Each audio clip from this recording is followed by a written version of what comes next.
Bien, empezamos con filiación.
Bueno, bueno, sí, vamos empezando, este, porque hoy vamos a empezar con la temática de filiación, que tiene varios aspectos o aristas, este, y como aspecto general señalar eh, que el régimen de filiación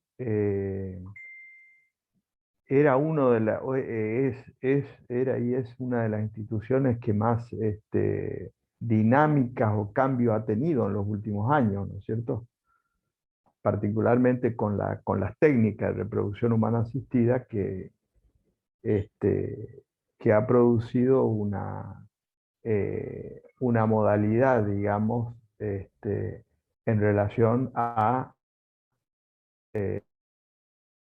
los recursos o los métodos para llegar al nacimiento de una persona. Y por eso está claro que en el contexto del código hay una tercera fuente filial, o se agrega una tercera fuente filial a las dos ya existentes clásicamente, como era la filiación por naturaleza y la filiación por adopción. Y ahora tendríamos la filiación por las técnicas de reproducción humana asistida, nacidas por la voluntad procreacional. Es decir, que formalmente estarían recepcionadas las tres fuentes posibles por las cuales pueden hacer el vínculo filial. Este, y esa situación derivada del uso de las técnicas este, plantea una serie de nuevos escenarios o nuevos contextos en el ámbito de esta institución, ¿no? De la afiliación, eh, que vamos a ver en distintos aspectos en relación a este tema. Pero en líneas generales, destacar que las problemáticas judicializadas precódigo, es decir, en vigencia del código anterior, en razón de la afiliación, como ejes estructurales que llevaban a plantear judicialmente una situación porque no estaba contemplada en el viejo código, nos encontramos con que en líneas generales, como vamos a ver más adelante, este, esas problemáticas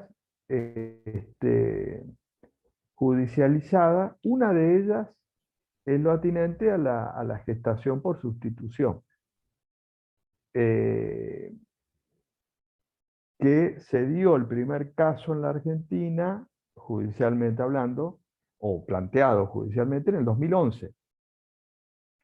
Y a partir de ahí, sucesivamente, en forma ininterrumpida. De aquel precedente del 2011, se trataba de un caso donde la gestación por sustitución se había hecho en el extranjero, se abrió entonces el cuestionamiento acerca de esta, de esta especie de la gestación por sustitución cuando justamente el tercero interviniente en ese proceso es la gestante. Llegando al Código Civil y Comercial nuevo, como vamos a ver más adelante, no hay ninguna norma expresa al respecto. Es decir, que el legislador, en materia de gestación por sustitución, mantiene el criterio del silencio o la omisión. Por lo tanto, los casos jurisprudenciales se mantienen en el mismo escenario.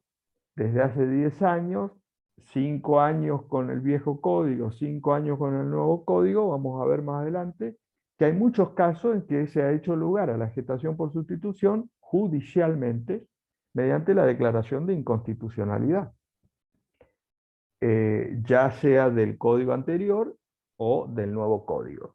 Es decir, un poco para traducir esto que decíamos, si había un tema en filiación que había que legislativamente, en base a la existencia de situaciones sociológicas reales y de planteos jurisprudenciales ya existentes, en materia de filiación, era la gestación por sustitución. Viene a lo que un poco decíamos en otros temas, decimos, bueno, ese gran cambio o ese cambio de paradigma o cambios estructurales que eran los de la época,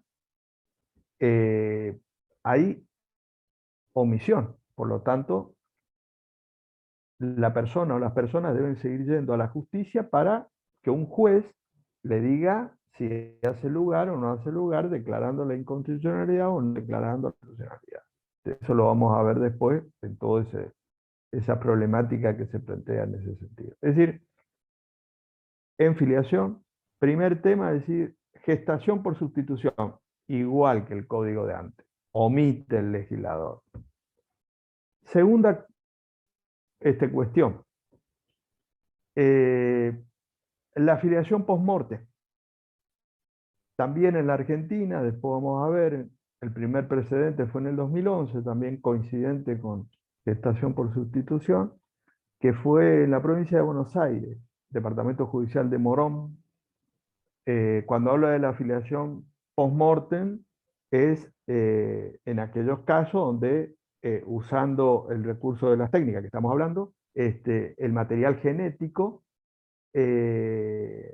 crioconservado en ese proceso de gestación, en ese proceso, perdón, de las técnicas, eh, el, el, el que ha aportado el componente genético fallece. Y entonces la pregunta es, ¿puede utilizarse ese material genético post-mortem a los fines de poner en marcha el mecanismo de la, en este caso, de la gestación, etcétera? ¿Y por qué esto? Porque, como sabemos en sucesiones, hay un principio que viene del derecho romano que dice que la vocación sucesoria hay que tenerse al momento de la muerte del causante. Es decir, que para saber si es heredero, tiene que haber existido en términos de estar concebido, ¿no es cierto? O claramente nacido. Pero digamos, tiene que estar concebido al momento de la muerte del causante, para que tenga vocación sucesoria. La problemática de la filiación post-mortem es justamente cuando ese proceso se comienza a poner en marcha, la concepción, en este caso, luego de la muerte del causante. Formalmente ahí tendríamos el obstáculo de que si fue concebido aún con material genético del autor de la sucesión, nos encontramos como decimos, bueno, ¿tiene vocación sucesoria o no? En el 2011, decía, en Morón se presentó esta situación de la utilización del material genético del premuerto, etcétera, etcétera. Vamos a ver específicamente. En el nuevo código, si nosotros vamos al 2279, con respecto a la vocación sucesoria, dice lo que decía el derecho romano, el Código Civil de Vélez, diciendo para tener vocación sucesoria que estar concebido al momento de la muerte del causante. En consecuencia, todos esos casos precódigo, a partir del 2011, y los casos postcódigo, que se plantearon también, como vamos a ver, es necesario ir a la justicia y eventualmente que el juez haga lugar. Y acá también tenemos muchos precedentes antes y después, que lo vamos a ver después. Pero recurriendo al mismo mecanismo. ¿Qué quiero decir? El paso que hemos tenido de la vigencia de un nuevo código en esto fue totalmente neutro, porque se aplican los tratados internacionales. En dos problemáticas que ya estaban judicializadas, por eso señalo el tiempo y el momento de los precedentes, porque no son problemáticas o cuestiones nuevas, post-código. Segundo. Tercero, más grave todavía. Lo que se llama la triple filiación o multiparentalidad, que ahora vamos a ver específicamente esos precedentes, o plurifiliación, justamente en razón de las técnicas de reproducción humana asistida, en la legislación extranjera de hace varios años, ha comenzado por esa fuente filial, después se ha desarrollado por otra fuente filial, pero fundamentalmente por las técnicas, diciendo si era posible que aquellos que hayan intervenido en las técnicas puedan convenir o acordar desde el origen asumir todos la filiación, o en este caso, el carácter de progenitores. Es decir, normalmente nosotros cuando hablamos de las técnicas, y vamos a ver después, el tercero es ajeno a la relación jurídica porque no quiere intervenir. Pues de ahí que el tercero generalmente sea anónimo el donante. Y esa es la situación habitual, normal, porque no es el que tiene la voluntad procreacional, que serían estos últimos los que asumen el vínculo filial. Pero la pregunta sería si por excepción, en el caso de que las partes así lo convengan, todos pudieran asumir esa afiliación, teniendo en cuenta que este tercero es el que aportó el componente genético. ¿No es cierto? Bueno, en la Argentina, ahora vamos a ver específicamente, ya había un precedente administrativo, previo al código, ¿no es cierto?, respecto de esa situación. En el nuevo código, en el primer artículo de filiación, 558, en el tercer párrafo ahora, en el tercer y último párrafo del primer artículo de filiación, expresamente contempla la cuestión y dice, ninguna persona puede tener más de dos vínculos filiales, cualquiera sea la naturaleza de la filiación. Ahora vamos a volver específicamente para ver hoy ese tema, pero fíjense que, de acuerdo al 558, ahora prohíbe expresamente. Es decir, no solamente ya, como en el Código de Vélez, que omite, lógicamente en la lógica del Código de Vélez era imposible imaginar tres filiaciones, tres progenitores, digo. Pero ahora en el código hay una norma expresa que prohíbe.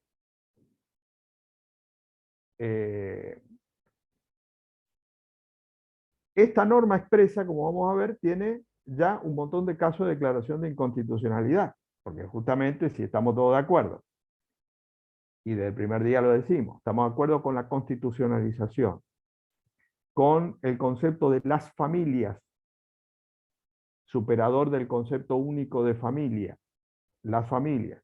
Estamos de acuerdo con la diversidad de modelos familiares. ¿Estamos de acuerdo?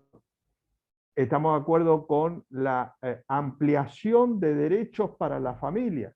¿Estamos de acuerdo?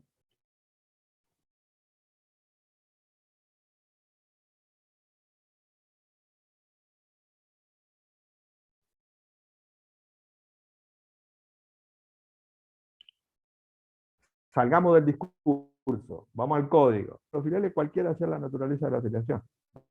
La pregunta a favor de la diversidad y la ampliación de modelos familiares o es una regresividad. Parece claro y evidente que ahí hay, como siempre decimos, una distorsión entre el discurso y la norma expresa. Ahora vamos a volver a este tema porque es específicamente el que vamos a ver hoy.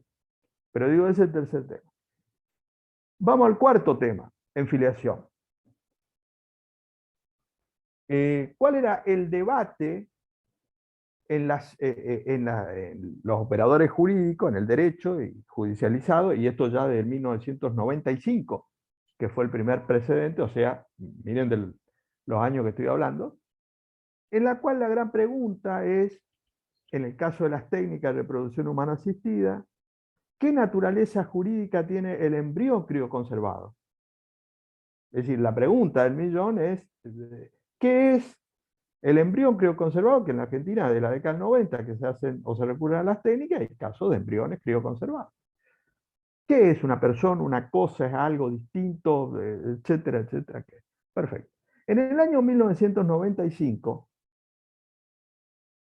en la Ciudad Autónoma de Buenos Aires, en la Cámara Civil, o la Cámara Civil tuvo un precedente, el caso Rabinovich, pronunciándose acerca de la naturaleza jurídica del embrión crioconservado. 1995, o sea, 20 años antes del Código. Ya había un precedente judicial. La Corte Interamericana de Derechos Humanos tiene un precedente justamente sobre el embrión crioconservado del 2011, también previo al nuevo Código. Entonces, digo, bueno, ahora vamos al 2015, el nuevo Código.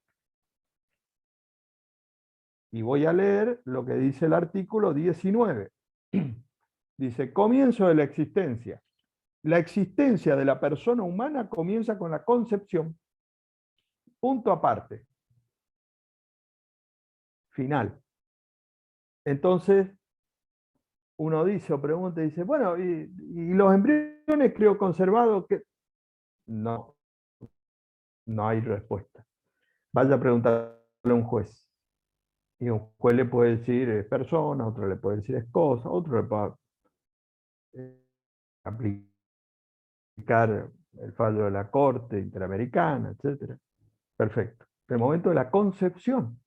O sea, no se pronuncia diciendo nada sobre esta cuestión. Que son los casos judicializados. Y es el gran... Es decir, yo puedo destruir los embriones. ¿Quién es el titular? El centro de salud, los que han hecho el aporte genético, por cuánto tiempo pueden estar. Es decir, todo eso, fíjense, digo que ya está hace años esto en la discusión. En el nuevo código dice, la existencia de la persona comienza con la concepción. Pareciera que lo hizo Vélez a esto, en 1870, este artículo. Ni hablar en este artículo, si no me pregunta, bueno, digo, una ley ya, incluso ley ahora de interrupción voluntaria del embarazo, analicémoslo a la luz de esto, cómo sería la postura del aborto. Es decir, claramente quiero decir, uno puede estar de acuerdo, puede estar en desacuerdo, pero fíjense estos 4 ejes que hemos visto, estructurales, esenciales de la modernidad, en la cual el código en 3 nada dijo y en 1 se fue para atrás. Ese contexto es importante como operadores jurídicos que nosotros podamos llegar a ver, porque seguramente todos ustedes, en estos 10 años, digo, cuando ya era anteproyecto, allá por el 2012 que salió el código, el anteproyecto, después el código, ustedes habrán escuchado todo lo contrario a lo que yo estoy diciendo. O sea, ustedes habrán escuchado que la filiación ha sido en el nuevo código una revolución, de tal manera que ha sido un adelanto, un avance sin precedentes, y esto lo pueden leer en libros, en código comentado, etc.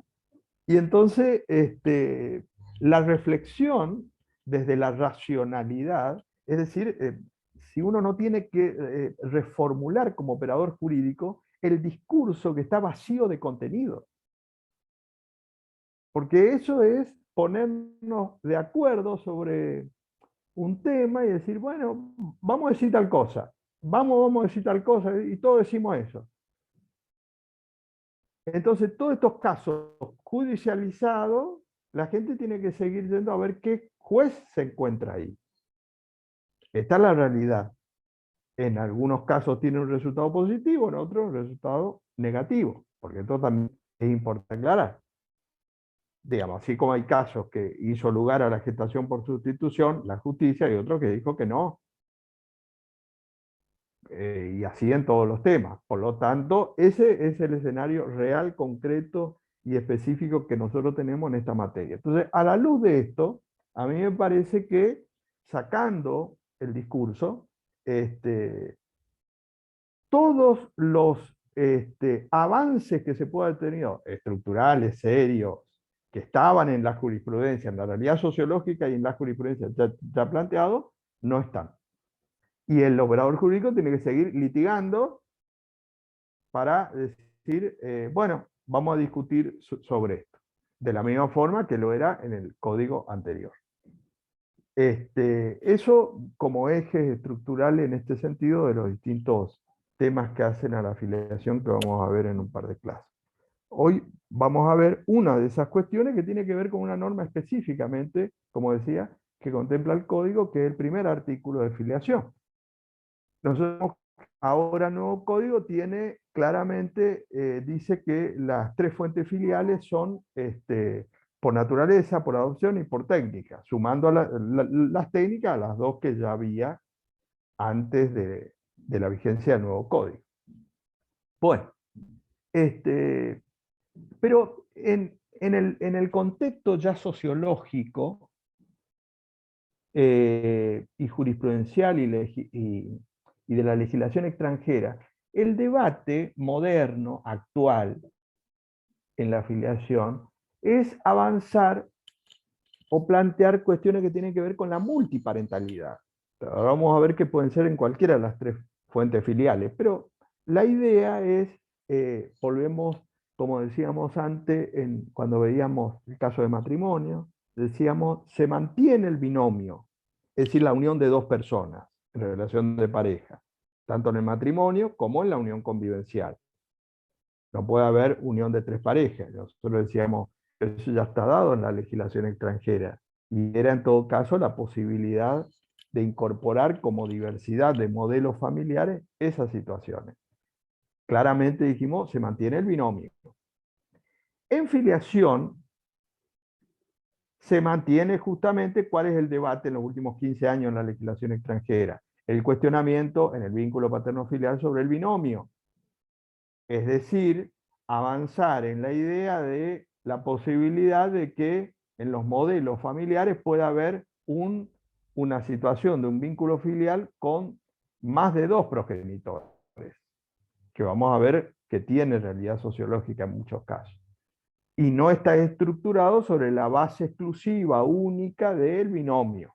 ¿En qué cambió el binomio en todo caso en el 2010 en la Argentina? Que dejó de ser heterosexual. Ya claramente antes del código, obviamente se mantiene en el código, porque antes era padre y madre. En el 2010 se supera eso con la ley de matrimonio de personas del mismo sexo, pudiendo ser ese binomio dos padres, dos madres, ¿no es cierto? Pero siempre dentro del binomio. Bueno, eh, y esto nace en su momento con las técnicas de reproducción humana asistida, con esto que decía, si las partes, en ejercicio de la autonomía de la voluntad, mayores capaces, que intervinieron todo en el proceso de las técnicas, quisieran asumir, en este caso lo que fue, en el primer precedente, la llamada triple filiación, más conocida hoy como multiparentalidad o plurifiliación. Bueno, en ese caso en la Argentina, en el 2014, es decir, en vigencia del Código de Vélez, se produjo una situación en en el registro civil de La Plata, que era uno de los nacidos en Mar del Plata en realidad. Este, Esto que voy a decir fue todo administrativo, nunca llegó a la vía judicial. Entonces, dos personas, mujeres, que tenían la voluntad procreacional y habían recurrido a las técnicas de reproducción humana asistida con un amigo de una de ellas que era el que aportó el componente genético. Pero desde el origen habían, digamos, acordado o convenido de que en realidad los tres iban a asumir la filiación. Ellas porque eran, digamos, pareja, que iban a ser los que tenían por la voluntad procreacional al niño, nacido de esas técnicas, y lo que sería el padre biológico. Bueno, entonces se presentan administrativamente planteando esta cuestión en el registro civil, para que la partida de nacimiento sea otorgada en relación a una triple filiación, ¿no es cierto? Las dos madres y el progenitor, que sería el biológico, el que aportó el componente genético.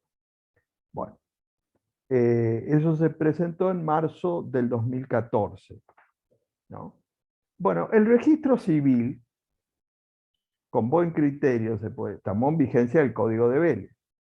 El registro civil de La Plata no rechazó, sino que dijo, vamos a estudiar el caso. Entonces, en razón de eso, el registro civil emite una, ¿cómo se llama? Una disposición, que es la 2062, ya a principios del 2015, de este caso 2014, siempre en vigencia del viejo código, emite justamente una disposición para resolver esta cuestión. Es decir, más allá de ser del caso, para tener, digamos, un encuadre legal en este contexto.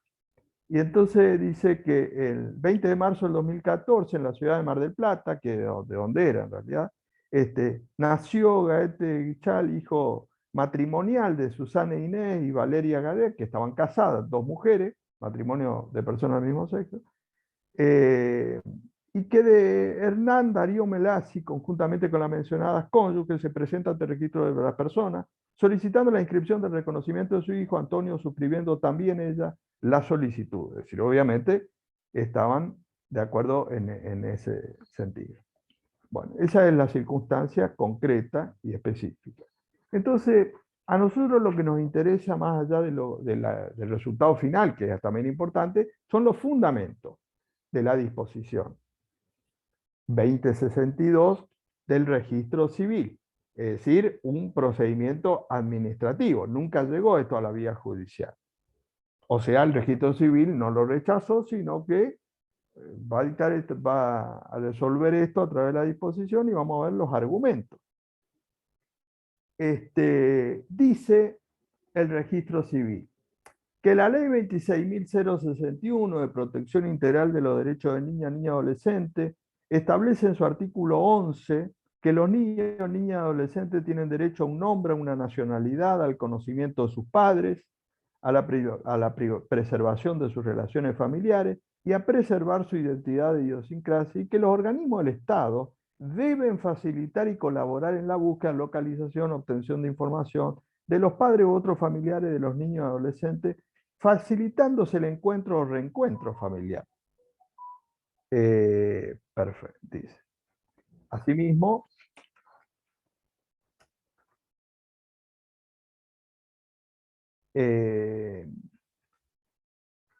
la ley provincial de niño, niña y adolescente de la provincia de Buenos Aires, estamos hablando, dice que el decreto 300/5, reglamentario de la ley 13.298, de la ley provincial de protección y promoción de derechos de niños, niñas y adolescentes de la provincia de Buenos Aires, establece en el artículo 6 que las acciones u omisiones por parte del Estado a través de sus instituciones, así como por parte de la familia y de la comunidad, que interfieran, obstaculicen el disfrute o ejercicio de uno o más derechos, o el acceso a una igualdad de oportunidades para que niños, niñas y adolescentes logren su desarrollo integral y pleno, serán entendidas como amenaza a sus derechos Por ello, las acciones o omisiones provenientes del Estado, a través de sus instituciones, como parte de la familia y de la comunidad, que nieguen, impidan el disfrute del ejercicio de alguno de los derechos de niños, niñas, adolescentes, pudiendo a la vez implicar una amenaza a otro derecho, serán entendidas como violación o vulneración de sus derechos. Entonces dice el registro civil, este es el marco normativo. Sobre este marco normativo dice que esta área ejecutiva, es decir, estamos hablando del registro civil, debe consagrar una solución que recepte los citados postulados constitucionales y sobremanera aquellos que imperan en el ámbito del derecho internacional de los derechos humanos, la familia y niños, niñas, adolescentes, y que en base a su progresividad, me detengo en esta palabra, en base a su progresividad, han ampliado el margen de protección de la dignidad de la persona humana. Y entonces dice, de las normas del Código Civil de Vélez, vigente entonces, dice en el título de patria potestad, miren, estamos hablando de patria potestad, hoy responsabilidad parental, dice el registro civil, se deriva que el vínculo filial está estructurado sobre la base de un binomio. Si bien no lo dice expresamente, dice el título de patria potestad, en el Código de Vélez, implícitamente puede deducirse que está estructurado sobre la idea de dos progenitores, dice el registro civil. En ese marco normativo interno, dice, si bien está estructurado sobre la idea de dos progenitores, el Código Civil, dice, por aplicación de los tratados internacionales, con jerarquía constitucional, es aplicable el principio que dice el registro civil, en el orden interno todo lo que no está prohibido está permitido. Y entonces dice, ¿de qué estamos hablando? Una persona tiene que tener dos progenitores. Dice, y acá piden tener tres progenitores. Y entonces dice, en base a la progresividad de derechos, en realidad nosotros estamos o estaríamos con esta situación estableciendo esta progresividad de derechos en base a que estamos sumando en el vínculo filial a alguien que aportó el componente genético. Y por eso se refiere a la norma de la 26061 de la ley provincial que dice que está dado en la identidad de la persona, es decir, tanto en la realidad biológica como la realidad, digamos, dinámica que tiene que ver con la socioafectividad. Y entonces dice, una resolución favorable implicaría una progresividad de derechos por aplicación de las normas constitucionales que dice, todo lo que no está prohibido está permitido. Y entonces el registro civil, ese artículo 1, resuélvese hacer lugar a la solicitud de reconocimiento paterno solicitado por Hernández Temelasi respecto al niño, Gaeta, etcétera, etcétera, inscrito y para que el acta de nacimiento, en este caso, emitida por el registro civil, figure en estos tres progenitores y así fue. Se emitió una partida de nacimiento en la cual tenía tres progenitores. Después en abril del 2015 hubo otro caso que se le dio también administrativamente, estamos hablando en La Plata. Registro Civil de La Plata. Muy bien. Entonces, en la Argentina, antes de la vigencia del nuevo Código Civil y Comercial y en vigencia del nuevo Código y en vigencia del viejo Código Civil, en la Argentina ya hay partidas de nacimiento en la cual un niño o niña tiene tres progenitores. Una particularidad importante, que no han ido a la justicia. Es decir, todo esto que hemos dicho se agotó en el ámbito administrativo, haciendo el registro civil todo este control de convencionalidad, que es difícil que lo haga siempre un órgano administrativo. Claramente esto nosotros lo vemos mucho en el ámbito judicial, ¿no? Bueno, y entonces ordenan en base a la progresividad de derechos. Que entonces uno dice, claro, esto es una progresividad de derechos. Perfecto, muy bien. Por vía administrativa se ordena esto. Muy bien. Entonces llegamos al primero de agosto del 2015. 1 de agosto del 2015. Entra en vigencia el nuevo Código Civil y Comercial. Y entonces ahí tenemos este primer artículo de filiación, 558, que dice expresamente esto que dije hoy, y dice: ninguna persona puede tener más de 2 vínculos filiales, punto, cualquiera sea la naturaleza de la filiación. O sea, por eso hice hincapié en los argumentos del registro civil, ahora en la Argentina está expresamente prohibido la triple filiación. Resultado, ningún registro civil a partir de esa fecha inscribió una triple filiación, porque ya no puede hacer esa ecuación que hizo el registro civil de La Plata, y entonces dice: no, vaya un juez, tráigame una sentencia judicial y yo ordeno esta inscripción. Importante esta referencia o esta evolución que estoy diciendo, porque en esto nosotros vamos a decir, bueno, ¿esto es un adelanto o un atraso? Porque estamos analizando casos reales, concretos. No, dice, bueno, esto es una doctrina que a vos se te ocurre, una ecuación derivada, etcétera, etcétera. Entonces, a partir de ese momento, tanto el Registro Civil de La Plata dijeron: tenemos cerrado en el ámbito interno, administrativo, perdón, esta posibilidad, y por lo tanto vayan a la justicia. En ese contexto, me paro acá, y en base a esta norma, el 1 de agosto del 2015, la puesta en vigencia de un nuevo ordenamiento jurídico como el Código Civil, en este sentido, en este tema en particular, en la Argentina, en el caso, o en los casos que han habido en esta situación, teniendo en cuenta que ya existió un precedente en este sentido administrativo. Esta norma en vigencia implica un avance de progresividad de derechos o una regresividad de derechos. Claramente una regresividad de derechos. Y entonces dice: no, pero mirá que el camino es al revés, ¿eh? Sí, en el discurso. Pero va al revés. ¿Qué es lo que pudo haber pasado? Lógico.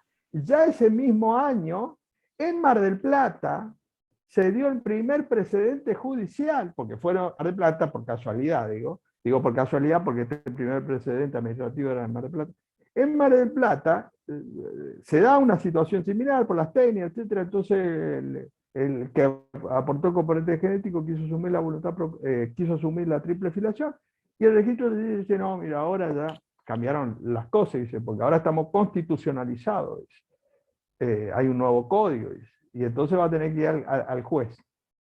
Bueno, imagínense, se va al juez, juzgado de familia de Mar del Plata. Declara la inconstitucionalidad del tercer párrafo. El primer caso que declaró la inconstitucionalidad del 558, ya judicial, a poco tiempo de la vigencia del código, claro, pero eso fue apelado por el asesor. Entonces la Cámara de Mar del Plata, en ese precedente dice: no, ahora tenemos un nuevo Código Civil y Comercial. Y el Código Civil y Comercial dice: ninguna persona puede tener más de 2 vínculos filiales, cualquiera sea la naturaleza de la filiación. Y entonces dice: revoca hacer la decisión de primera instancia, y dice: puede tener 2 progenitores. Y revocó. El año posterior se dieron un par de casos más en el país de declaración de inconstitucionalidad, y ahí empezó, digo, porque el tercer párrafo, el 558 que estamos viendo, es, junto con la gestación por sustitución que después vamos a ver, es el mayor número de declaraciones de inconstitucionalidad que ha tenido en estos 6 años, de escasos 6 años de vigencia del código. Escaso, digo, porque 6 años es poco. Para decir, pero ¿cómo? ¿Cómo? 5 fallos lo declararon inconstitucional a este último párrafo. Sí, por lo menos. Sí. 2015 ahora. Sí. Pero digo, son muchos casos teniendo en cuenta el poco tiempo Lo cual demuestra, además de esto que estamos diciendo, que es una regresividad de hecho, el contrasentido con la realidad, que es lo que siempre decimos. Porque esto nos demuestra en territorio, en lo sociológico, si ha habido avance o retroceso en el código. Y esto significa que la gente antes se iba al registro civil, y el registro civil lo inscribía, y ahora tiene que ir a la justicia, y en el mejor de los casos de estos 5 que vos decías, le hizo lugar, y en otros no le hizo lugar el juez o la jueza. Es decir, tiene que ir a pelear y a ver qué suerte tiene. Pasar primera instancia, cámara, hay uno que está también en la corte, etcétera. Imagínense todas esas Doctor, dilaciones que se da. los Y en argumentos del asesor que usted menciona y los documentos de los jueces que lo han rechazado, ¿son siempre los mismos argumentos ¿Cómo? o varían? ¿O es sencillamente el texto de la ley? Usted mencionó que había apelado el asesor letrado y eso había hecho que en Cámara se diera la boca. El asesor de menores, en base al interés superior del niño, apeló y dijo, ¿cómo va a tener este chico 3 padres? Es una locura. Va en contra del interés superior del niño. A ver, el fundamento, cualquier cosa, el fundamento del asesor es cualquier cosa, porque la Cámara fue mucho más parca, porque casi no dio fundamento, y dice, no, Código Civil dice esto se terminó, porque fue una sentencia muy cortita, diciendo, esto es lo que dice el código, ya está, el código es nuevo, ¿qué vamos a estar discutiendo? Esa persona se quedó en situación donde perdió tiempo, perdió plata, y quedó sin derecho, es decir, sin la posibilidad de tener este triple vínculo filial. Que es en concreto lo que estamos diciendo en esa situación, porque si esa persona hubiese tenido la suerte, un año antes le inscribía al registro civil. Entonces vayan a decirle a esa persona que el nuevo código fue un avance. Ahora, doctor, Debe supongamos que decirle, ese o sea, niño a mí me habrán aplicado el código de Paraguay, dice. Claro. ¿Cómo? Ese niño cuando crezca y decida, por ejemplo, solicitar, como eso está sucediendo ahora con el tema de las modificaciones de los apellidos, se está solicitando modificar en el futuro a lo mejor la filiación. Esa persona fuera luego, más adelante, ¿haría cosa juzgada el rechazo que hubo cuando sus padres fueron los que pidieron la inscripción? No, yo creo que ahí hay que avanzar, en un principio que tienen, digamos, los procesalistas y en constitucional, que es la cosa juzgada irrita. Tratar de avanzar sobre el estado de familia con la cosa juzgada irrita, para que no sepa que ver la jurisprudencia en ese sentido, en ese contexto.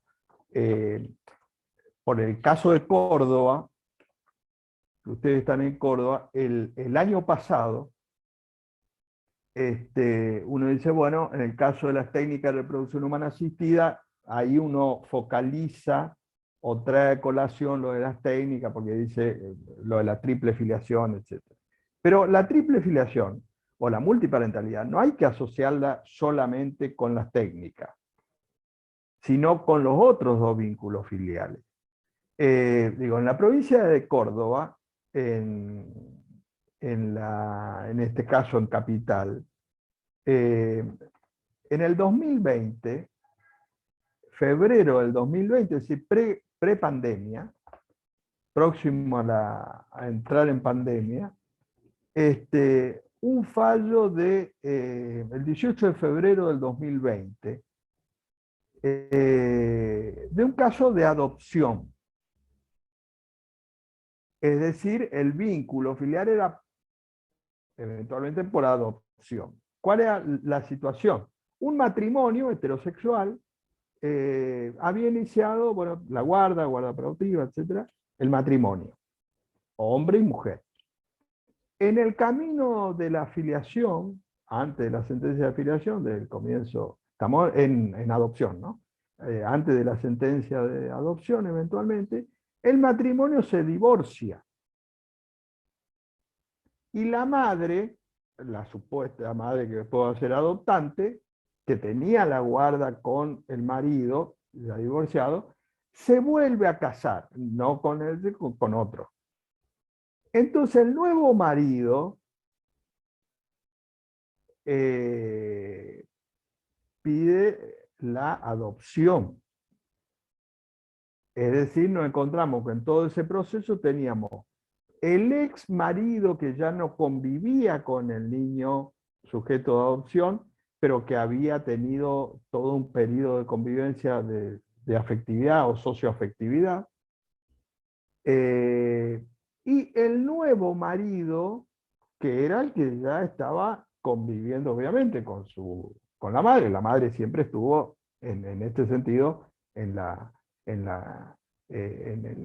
el tema de como pretensa adoptante, digamos. Lo que cambiaban o variaban en todo caso eran el primer marido y el segundo marido. Bueno, en ese caso, y teniendo en cuenta todo ese proceso y esa situación, el fallo otorga la adopción plena a los tres, en razón de esta circunstancia que decíamos, que tenemos tres, la voluntad de adoptar y por circunstancia o cambio de la relación de pareja, porque en definitiva es una relación de pareja, ¿sí? El padre y la madre se separaron, etc. No debía alterar la relación o el afecto, digamos, o la intención o la voluntad de adoptar, y entonces otorga la adopción plena, además, a los tres progenitores. Declarando, y entonces vamos a la resolución, dice, declarar la inconstitucionalidad y la anticonvencionalidad del tercer párrafo del artículo 558 y también del 634, que tiene que ver con adopción, ahora lo leo. La adopción, ustedes saben, tiene causales de nulidad absoluta y relativa. En la causal de nulidad absoluta, en el 634, en el inciso D, dice, como causal de nulidad absoluta, la adopción simultánea por más de una persona, excepto que la adopción sean cónyuge o pareja conviviente. O sea que en la adopción yo puedo dar una adopción unipersonal a una persona o en forma conjunta a los cónyuges o convivientes. Cónyuge o conviviente a dos. Entonces declara la inconstitucionalidad porque está basado en este binomio para otorgar a los tres, es decir, a los cónyuges actuales y al ex cónyuge, en este caso, que era el marido que estaba ya divorciado de la primera mujer. Y en consecuencia hace lugar a la adopción, creando el vínculo filial, adoptivo en este caso, por parte de tres progenitores. Ese también hubo un precedente en Tucumán, ahora recientemente en Salta, hace un mes, por ejemplo, una jueza de Salta también en la adopción declaró la inconstitucionalidad del tercer párrafo, etcétera, en esta línea, estamos hablando de adopción, y le dio la adopción a tres progenitores, etcétera. Es decir, tenemos dos vínculos filiales, ya que en la jurisprudencia han avanzado hacia la declaración de inconstitucionalidad respecto de esta multiparentalidad. Pero el círculo se cierra, digo, y queda abierto, pero se cierra por respecto a esta tercera fuente filial que decía, en julio del año pasado, es decir, hace un año, en plena pandemia, se da un precedente en La Plata, justamente en La Plata, pero no del registro civil, sino de la Cámara Civil y Comercial de La Plata, respecto de la filiación por naturaleza, es decir, la otra tercera fuente filial. Como sabemos, la filiación por naturaleza puede ser matrimonial o extramatrimonial. En este caso, una filiación por naturaleza extramatrimonial, en la cual una pareja que fue a convivir, digamos, en unión convivencial sería, tuvo un hijo y fue a vivir en unión convivencial. Era una filiación por naturaleza extramatrimonial porque, obviamente, el padre, la pareja, el padre de ese hijo fue a reconocer al registro civil. Digo a reconocer el registro civil porque si están casados no hay reconocimiento, porque todos los hijos inscriptos, después vamos a ver eso, por parte de la madre, se presume que tiene por padre al marido, o sea que no hay técnicamente reconocimiento ahí, sino presunción de la filiación. En el caso, como era un hijo extramatrimonial, la pareja fue a reconocer. Muy bien. Bueno, vivían en pareja con la niña en este caso. A los 2 años, de 2 años que tenía la nena, la hija, la madre parece que sospechaba que el padre biológico no era su pareja.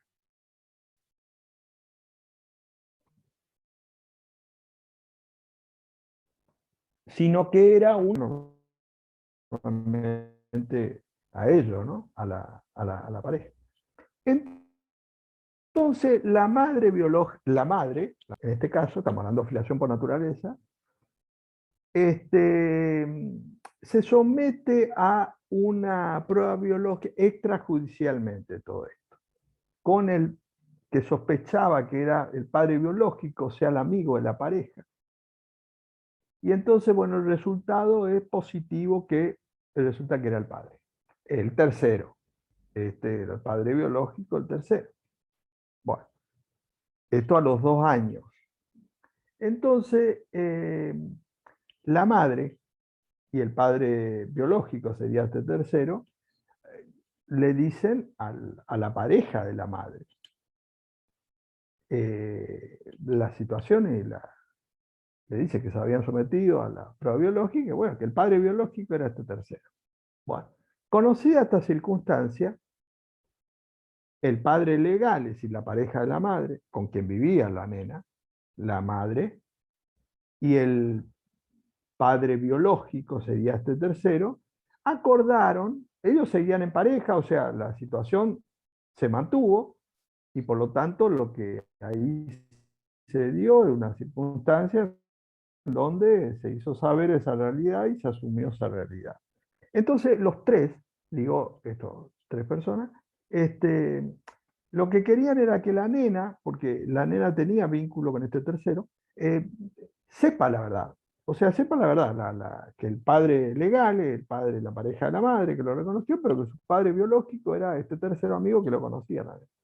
Entonces someten a un estudio, los 3 acuerdan ir a un psicólogo para que le haga saber eso a una nena de 2 años, 2 años y pico, porque ellos no sabían cómo explicarle. Bueno, se somete a una terapia, perfecto. Bueno.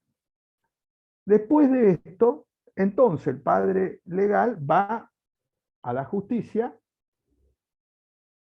obviamente para que quede una situación clara en el sentido que él no era el padre biológico, y entonces ejerce la acción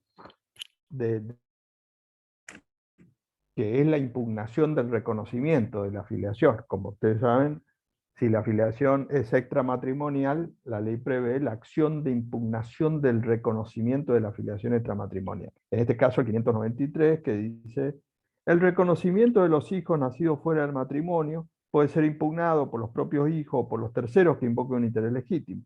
El hijo puede impugnar el reconocimiento en cualquier tiempo, y los demás interesados pueden ejercer la acción dentro de un año de conocido el acto de reconocimiento, o de que se tuvo conocimiento de que él podría haber sido el hijo. Bueno, entonces él se presenta a la justicia y dice: este hijo que yo reconocí, me enteré de estas circunstancias, etcétera, todo lo que les conté,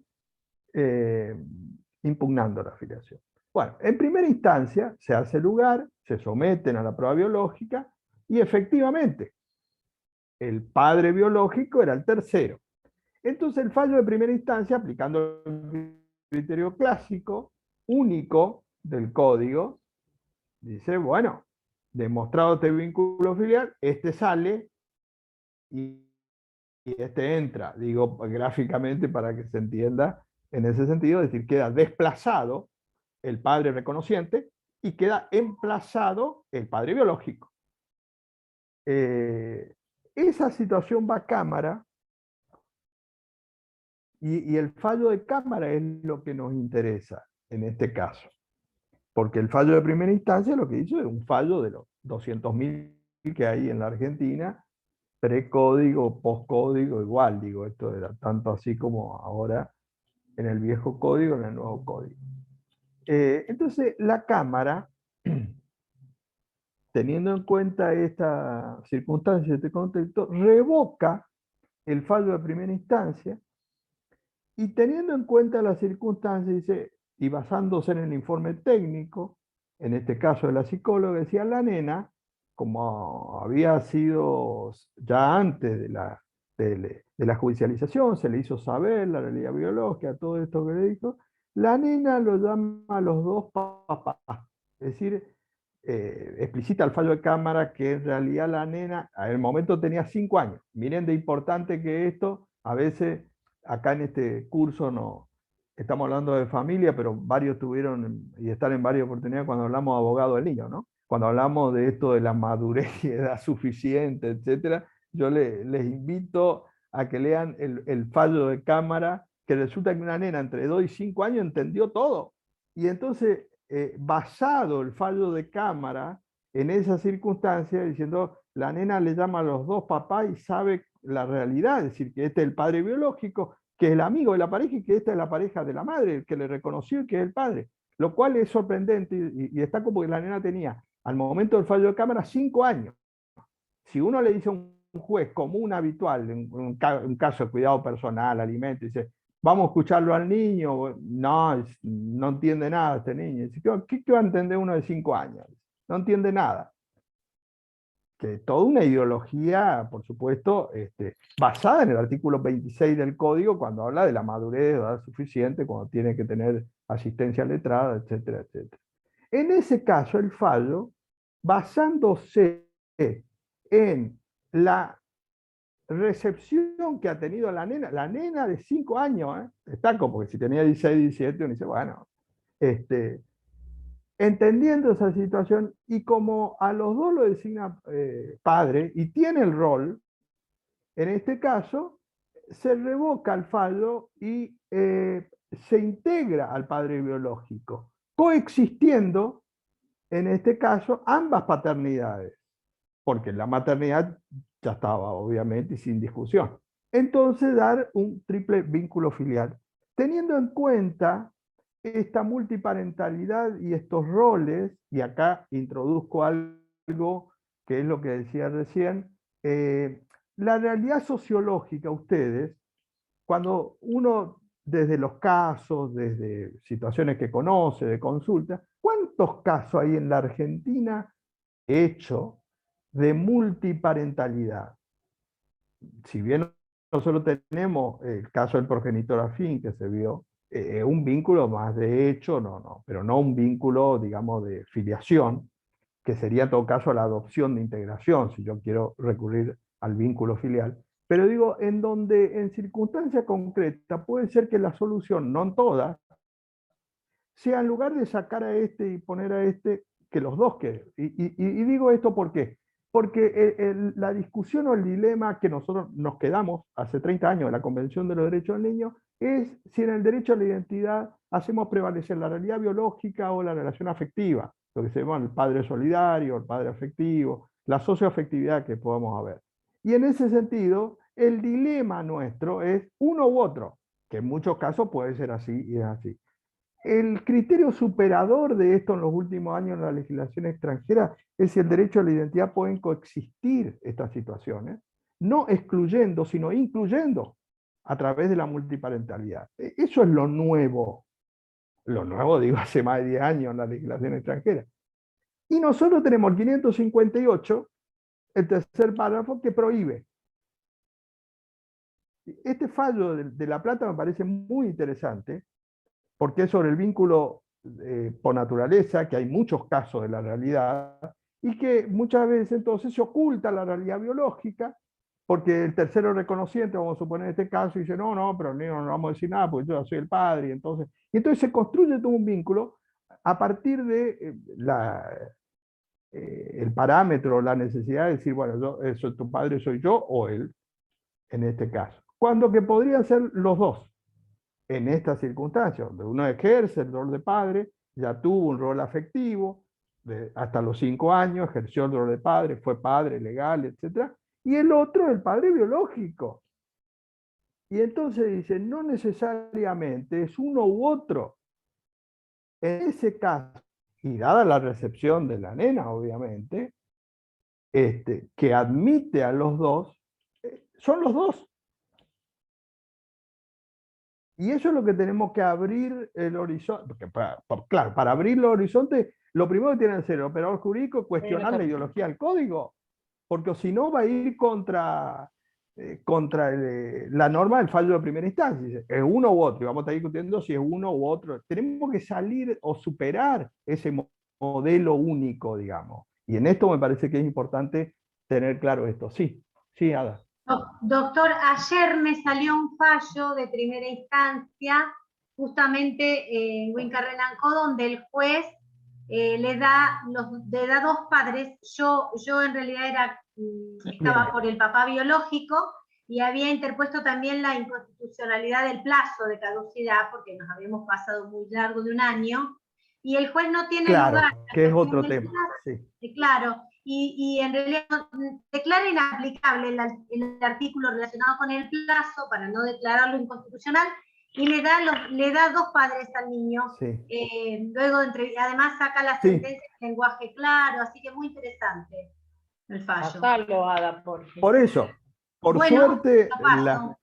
suerte, la justicia está avanzando en esos aspectos, pero fíjense que todos estos casos, lo que tenemos que tener claro como operador jurídico es que es superador del texto del código, porque hay muchos jueces que si agarran el código lo rechazan. Sí. Como se ha dado en muchos casos. Por eso es que nosotros tenemos que ponernos de acuerdo de que acá lo que tenemos que cambiar es el discurso, o bajar del discurso y decir, mirá que este discurso no es lo que es el código, de lo que dicen que dice que es el código, porque si no vamos a tardar tiempo en cambiar. Porque pareciera como... si yo juez, para cerrar antes que...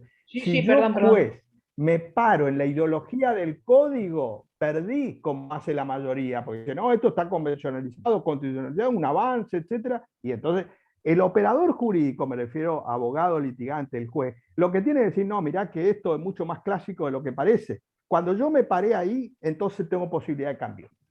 Pero a mí me parece que el operador jurídico es como que compró todo ese discurso y dice, bueno, esto es así, sí. Y entonces, esos avances son más lentos. Sí. En realidad yo creo que hay un elemento interesante que yo he trabajado bastante y que hay un montón de gente que ha trabajado, que es el tema de la identidad biológica y la identidad dinámica. Pareciera como que reconocer la identidad dinámica del niño es mucho más difícil. Cosa curiosa, porque si el interés superior del niño es el interés precisamente superior, ¿cómo se puede entender que ante la dificultad de entender que hay una identidad dinámica, que el niño obviamente se construye en esa familia, la identidad biológica pareciera como que siempre va a ser el pie y va a ser el límite, el techo? Y la realidad es que lo que nos está costando es realmente incorporar al niño en todas estas situaciones. Y yo sigo pensando que posiblemente por eso nos esté costando la voz del niño. Vero, pasa ese fallo también. Claro, sobre todo porque estamos mirando mucho al juez de Carlos Paz. Sí, ¿qué decía Ada? ¿Era ese caso, decís vos, Ada, del fallo que te dio a primera instancia? Porque hay una aclaración que es, no quise hablar del plazo, porque después vamos a hablar en las acciones de filiación, porque ese es otro tema. Y ese es otro problema y otro conflicto del código, porque me dice un plazo de caducidad 1 año. En el estado de familia, con el derecho a la identidad, no tiene que haber plazo de caducidad. Eso era viejo del derecho romano para ponerle un fin a la discusión cuando no había prueba biológica. Entonces decían, no, esto a los 20 años no me pueden venir a decir, yo no soy el padre, porque las pruebas son de testigo, posición de estado. Entonces, no, vamos a darle certidumbre al estado de familia, vamos a ponerle un plazo. Cuando ya apareció el derecho a la identidad, cuando apareció la prueba biológica, en el sentido de la eficacia que tiene la HLA en su momento, ADN, ahora, obviamente ahora digo hace 30 años, ya los plazos ya no condicen con la búsqueda de Es esa verdad verdadera identidad. biológica. Claro, tal cual. Claro, claro, claro. Y Sí, yo había interpuesto sí, había interpuesto la inconstitucionalidad de entrada, porque, claro, el sí, papá se dio cuenta que era hijo de él toda la vida, pero nunca se le había ocurrido consultar a un abogado, y cuando me consulta ya el niño tenía 4 años. Entonces, bien, después en los sí, alegatos, justamente la idea fue hacer un pedido de reforzar la inconstitucionalidad o pedir de última la inaplicabilidad del artículo fundado en que la cuestión procesal de sí, los plazos no puede ser óbice a esclarecer la verdadera identidad exacto, del niño y dejarla sentada como tal para que la dinámica y la estática se complementen, digamos.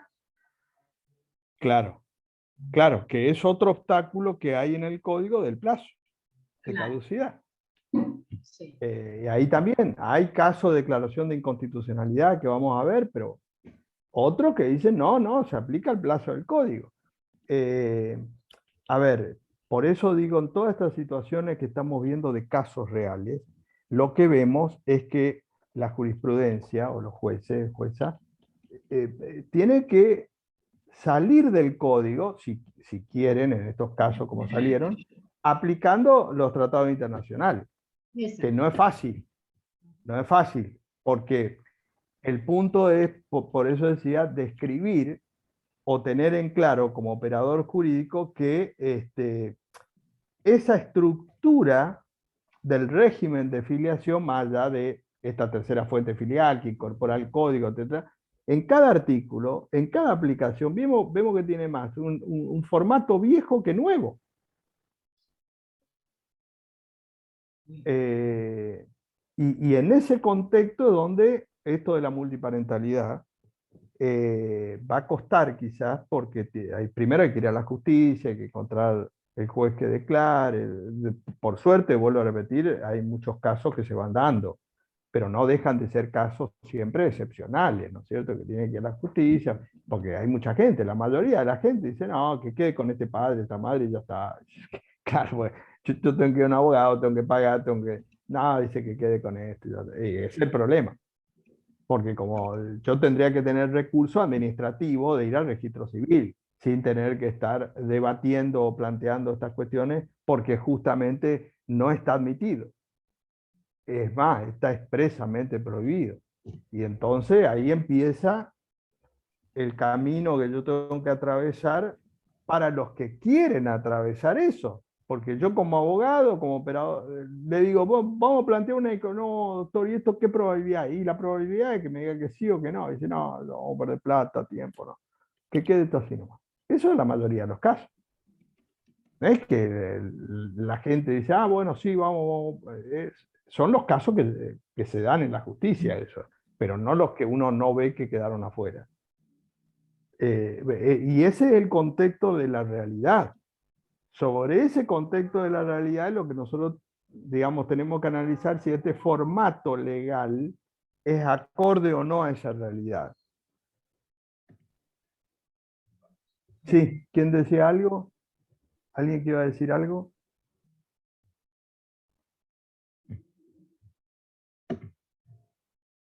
En realidad yo tengo una duda. Sí. Yo no veo obstáculo para hablar de una triple filiación siempre y cuando, obviamente, lo que se está pensando y focalizando al hablar de filiación es del vínculo paterno o materno filial. Sí. Yo, que un niño llegue a tener 2 papás o 2 mamás, o 3 papás y una mamá, Sí. ¿sí? O 2 papás y una mamá, no generaría, no sería complicado en tanto y en cuanto no haya conflictivas entre ellos. El niño, bienvenido sea, tiene más personas que la aman, tiene mayores posibilidades hereditarias, tiene más Sí. personas que se ocupan de él, pero a mí lo que me preocupa de por qué yo no lo hubiera puesto a la triple filiación, si no la hubiera planteado como una excepción, es este tipo de cosas que ya trascienden el niño, sino que van hacia los grandes, hacia los mayores. Y otro tema que me preocupa también es qué pasa cuando nosotros, pues el caso que nosotros estábamos hablando es un niño que crece en una familia y aparece un tercero. ¿Qué pasa en los casos donde el niño nace con una técnica de asistencia, una técnica de fertilización, y con el consentimiento informado? Por ahí los dos papás no quieren aceptar que la persona, que el donante, tenga algún tipo de derecho o influencia sobre la vida del niño. Entonces ese es el riesgo que yo veo a la triple filiación. Sí. No a la visión de, no mirando al niño, sino mirando a los adultos que están involucrados.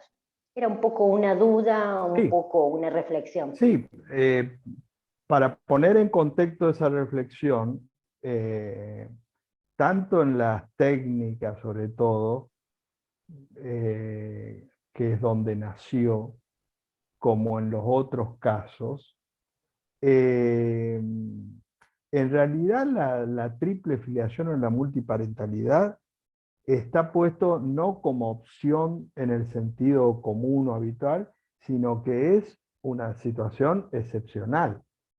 Y la situación excepcional, hay que recalcarlo, es también en la realidad. Porque eso que vos decís, tendríamos un problema si fuera lo siguiente, que no lo es. Si nosotros admitimos la triple filiación y nos encontramos con un fenómeno sociológico que un montón de gente quisiera inscribir un hijo con 3 padres, o 3 madres, o lo que fuera. Entonces uno dice, bueno, pero esto ya es como que parece ser habitual o común. Y entonces ahí podría generar esto que vos decís, donde estaríamos en una situación casi alternativa de un nuevo fenómeno.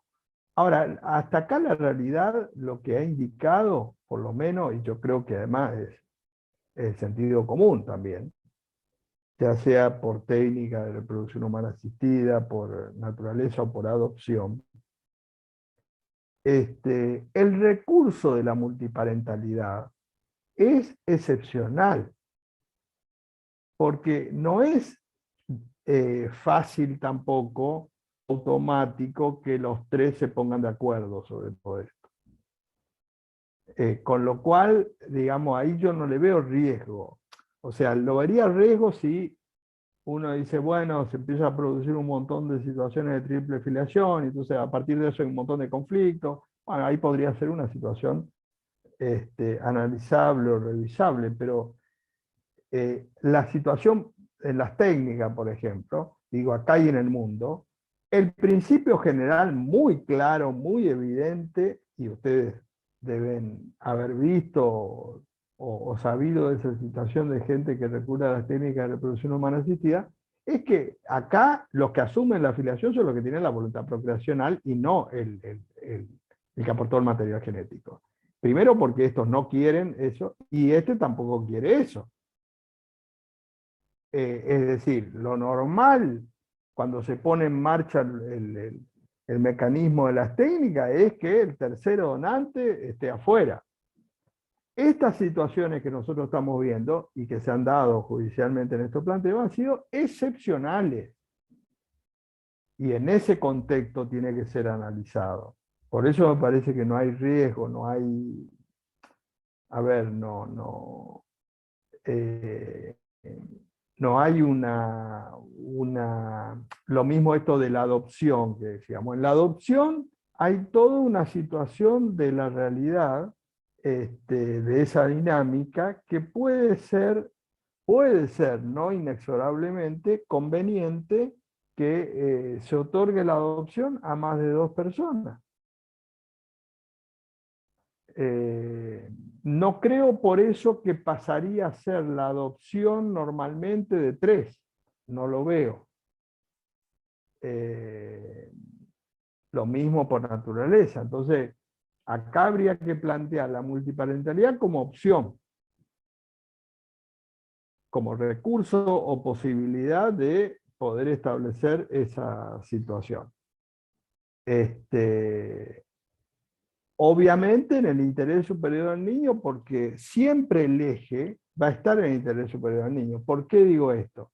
Porque el problema sería si yo soy el padre y la madre y nosotros decimos, mira, vamos a decirle a este que pasa por la esquina si quiere asumir la afiliación porque tiene plata. Y entonces nos solucionaría un montón de temas, etc. Ahí sería un problema. Porque acá el punto es que no solo que los padres se ponen de acuerdo, sino que el interés superior del niño aconseja eso. Entonces, en ese caso, yo no puedo sumar una triple filiación a una persona que no tiene nada que ver en la vida de relación de ese niño. Ningún juez va a decir, ah, bueno, sí, este que asuma, ¿y dónde aparece este tercero?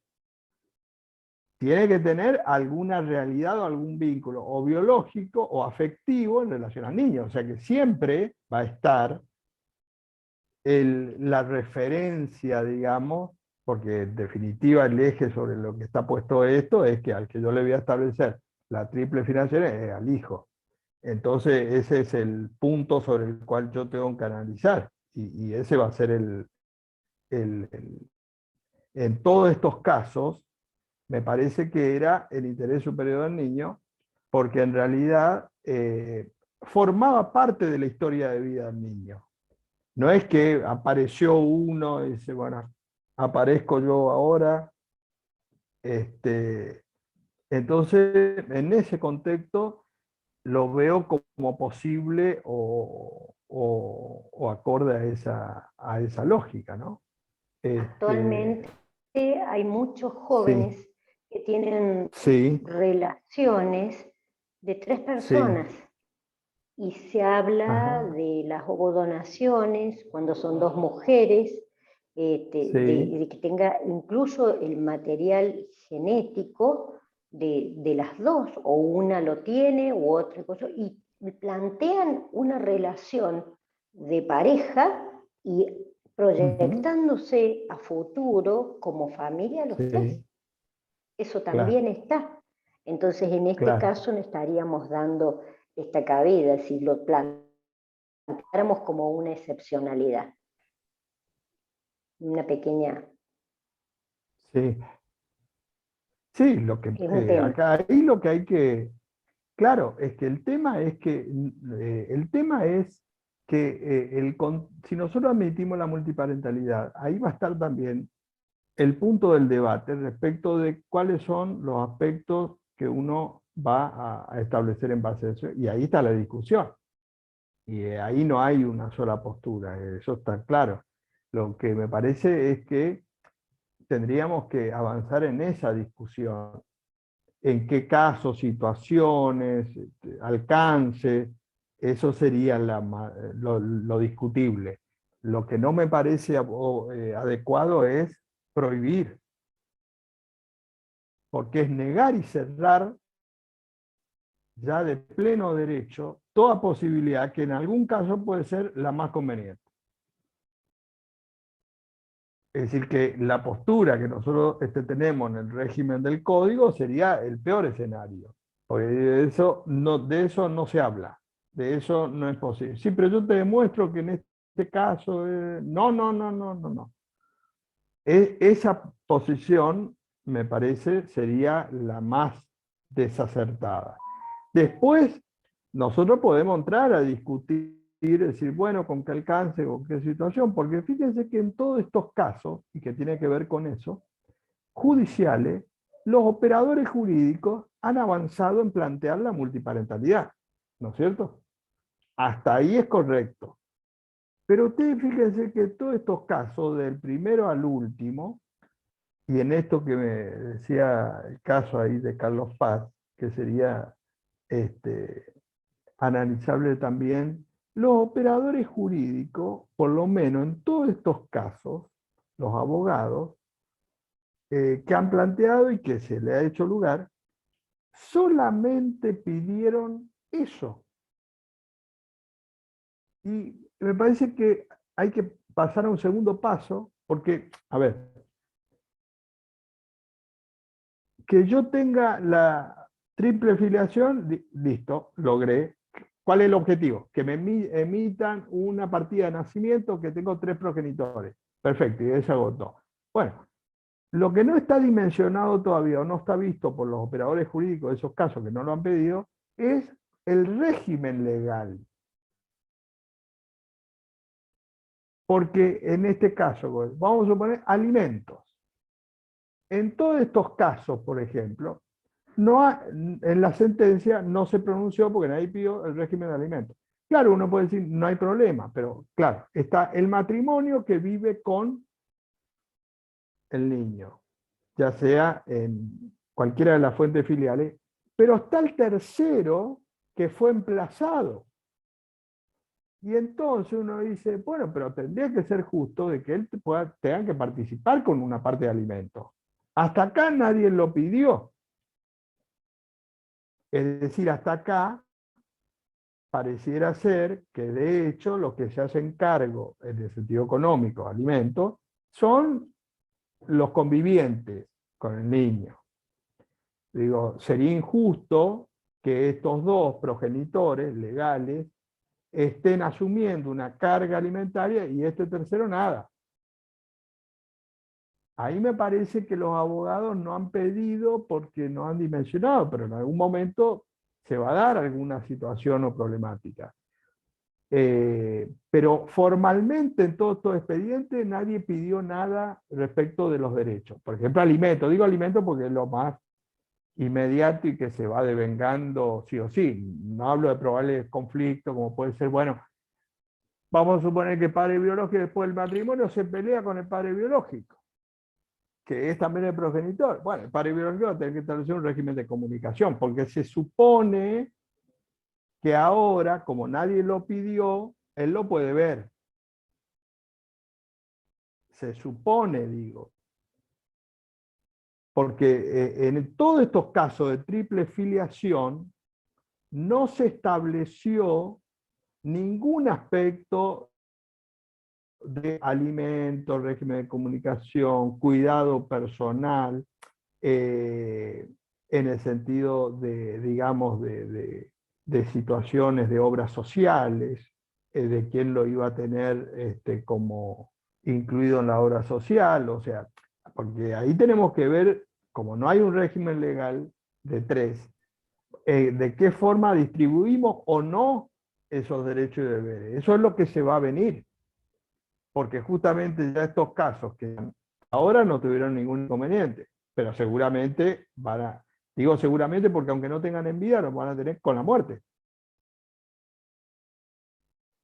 Si una autorización, este niño que tiene 3 progenitores va a salir del país y tendría que tener la autorización de los 3, teóricamente.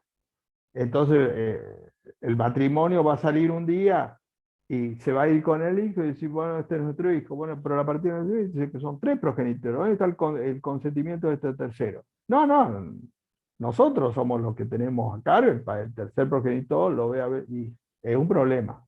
O puede ser un inconveniente o un problema. Ahí es donde todavía, al no haber régimen legal, esas personas pueden llegar a tener algunos problemas desde el punto de vista práctico en la vida de relación, porque en realidad en esa partida de nacimiento hay 3 progenitores. Y entonces, en el caso cuando la ley dice tiene que tener la autorización de sus progenitores, es aplicable a los 3. Y ahí hay que ver, por eso digo, donde hay que avanzar es, primero jurisprudencialmente, para esos casos que ya están, que le establezca un régimen, y segundo, diseñar legislativamente, que en eso sería un avance, un régimen legal de la multiparentalidad.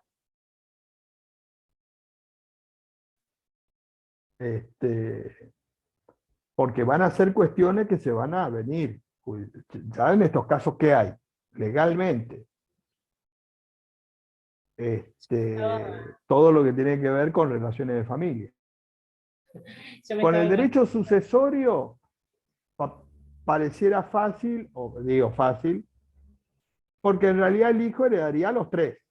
No habría problema, porque nadie le puede decir, no, a este sí lo va a heredar, a este no. O sea, serían los 3 progenitores, heredaría a los 3.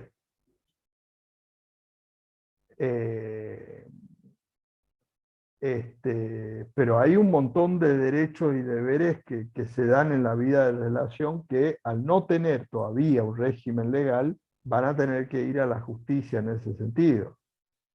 Por eso digo, uno piensa, estoy pensando, digo, en alimentos, ¿qué sería lo justo?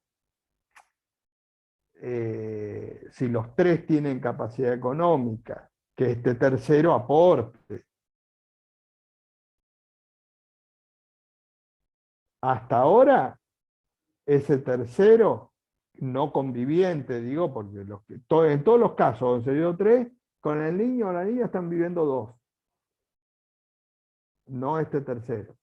O sea, no son parejas, en el caso de lo que hablábamos antes de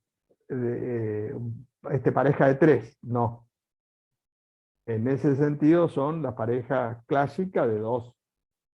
Y este tercer progenitor no convive con el niño. Bueno, ahí lo que hay que ver es cuál es el régimen, por ejemplo, de alimentos, ¿no? A lo mejor el abogado no les dijo y es injusto que no le pida el matrimonio alimento a este tercero, porque es padre con todos los efectos legales, entonces es justo también que haga algún tipo de aporte. Eso sería interesante ir viendo o analizando para ver cómo... Bueno, y ahí está el debate en todo caso, por eso digo, esto abre a toda una serie de discusiones que no implica que se tenga una postura única, pero ya para eso tendríamos que superar el escollo legal y plantearnos la situación de decir, bueno, esto está permitido. El problema es que está prohibido. Entonces yo tengo que discutir en la jurisprudencia para que me permita, que es el primer paso. En decía Boada de Carlos Paz que se planteó nada más que eso, ¿no?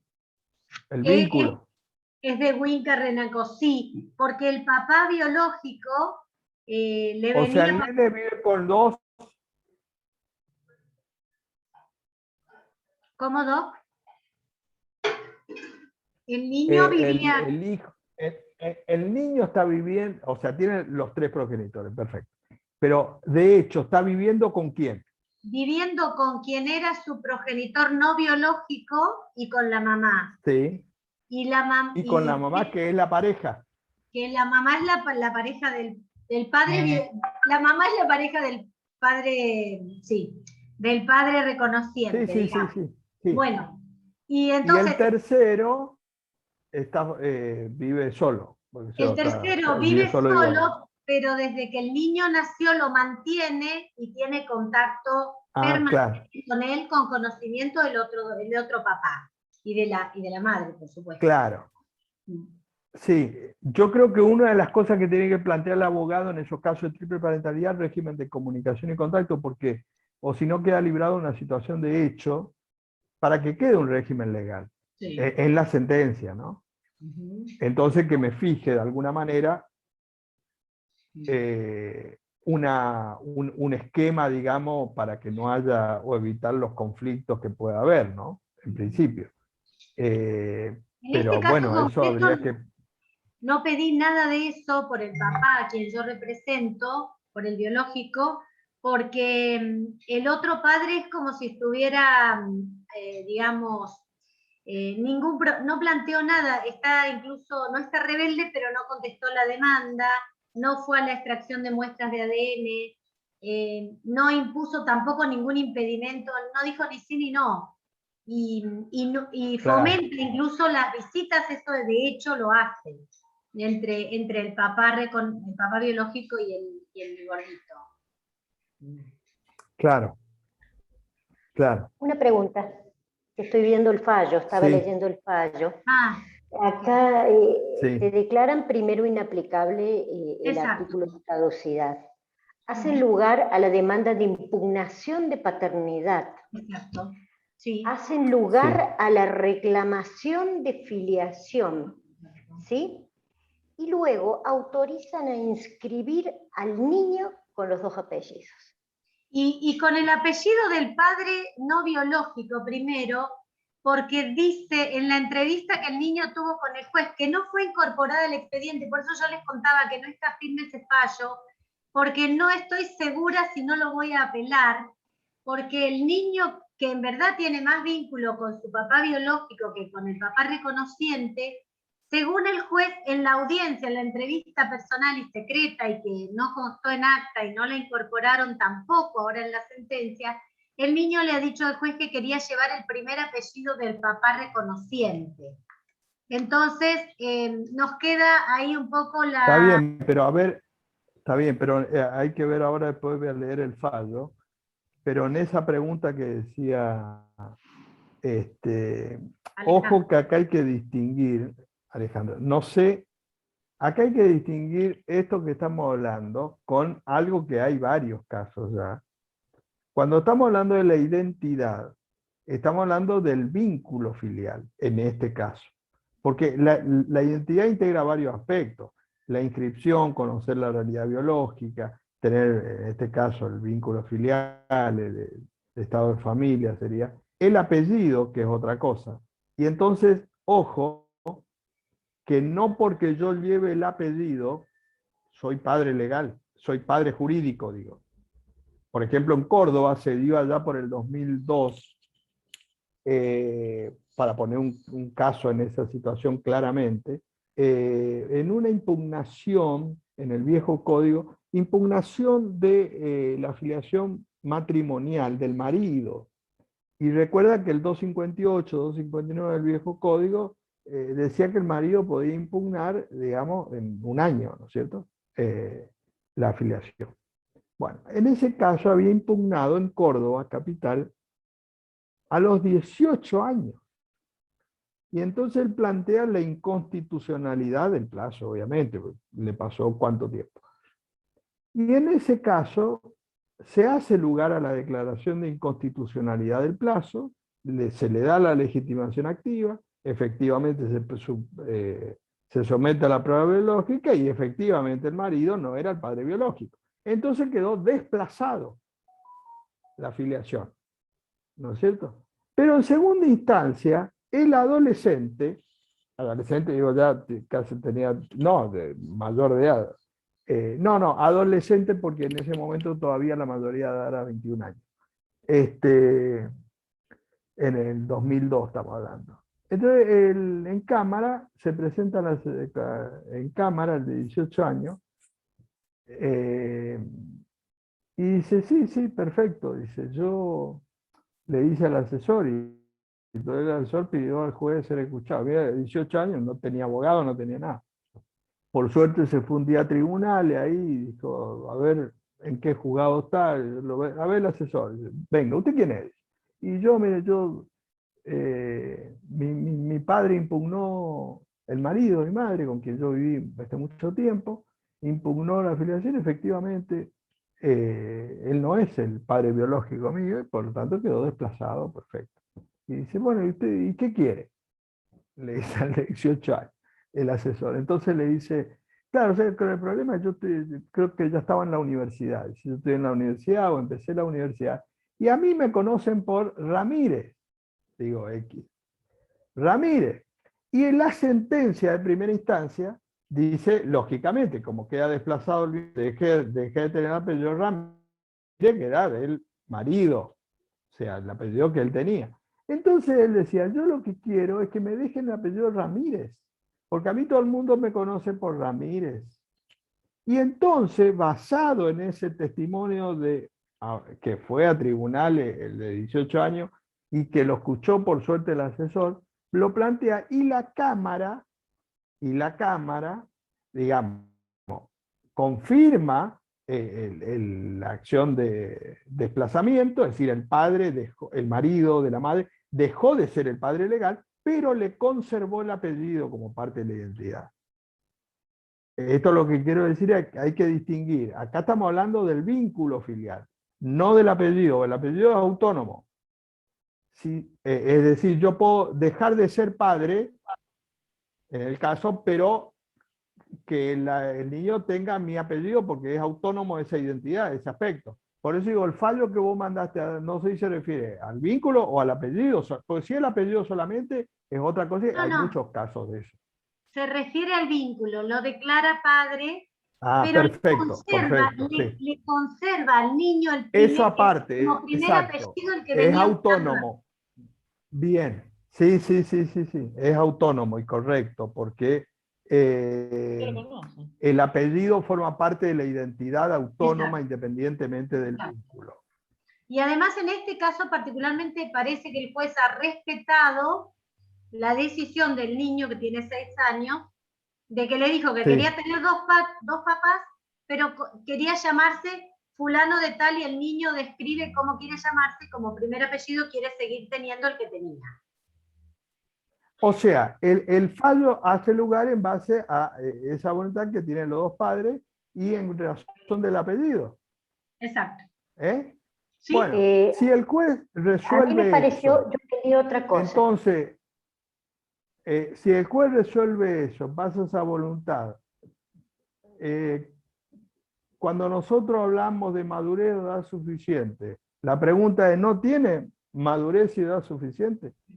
Bueno, pero el doctor Wincarrenancó esa situación no la plantea. Para él, los abogados del niño los necesitan todos y no necesitan madurez. No, Gaby, no, Gabriela, porque no es el doctor Masuki, el juez acá. No Bueno, fue pero debe estar en el agua de Wincarrenancó. No te creas, no te creas. ¿No? No, es el que es un juez nuevo, recién es el primer fallo que tengo de él de esta naturaleza. Así que todavía lo estoy analizando porque la verdad que no sé bien qué hacer. ¿Te puedo hacer un aporte, Ada? Sí, por supuesto, Ale, Sí. claro.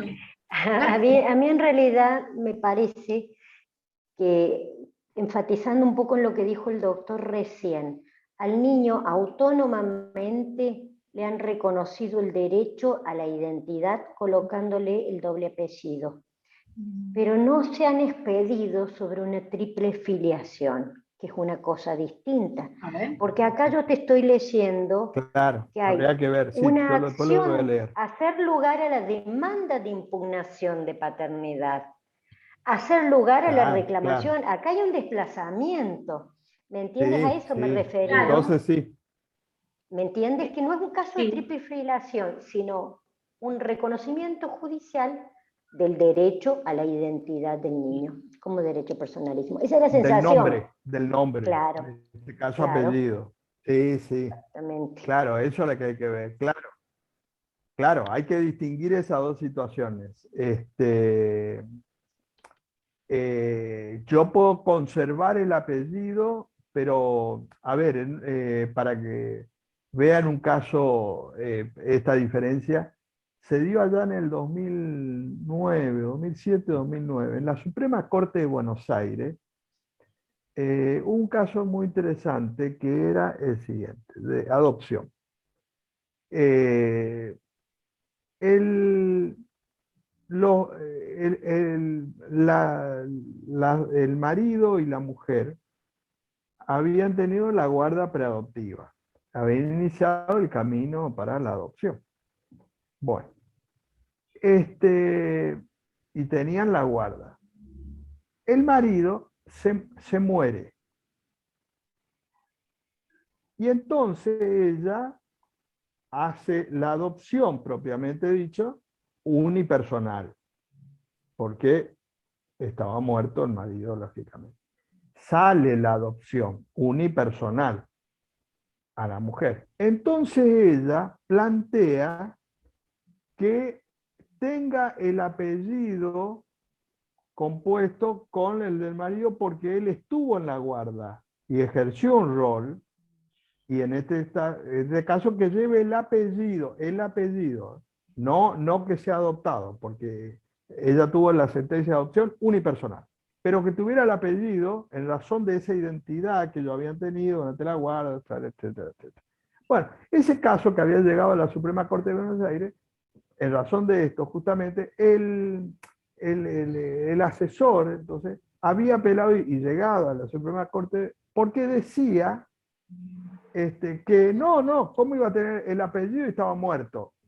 Porque eso podía afectar a derechos hereditarios, incluso heredero forzoso. Y la Suprema Corte correctamente dice, no, una cosa es el vínculo filial y la otra, la identidad del nombre al solo efecto de este. Es decir, autorizó que le ponga el apellido, pero al solo efecto de eso.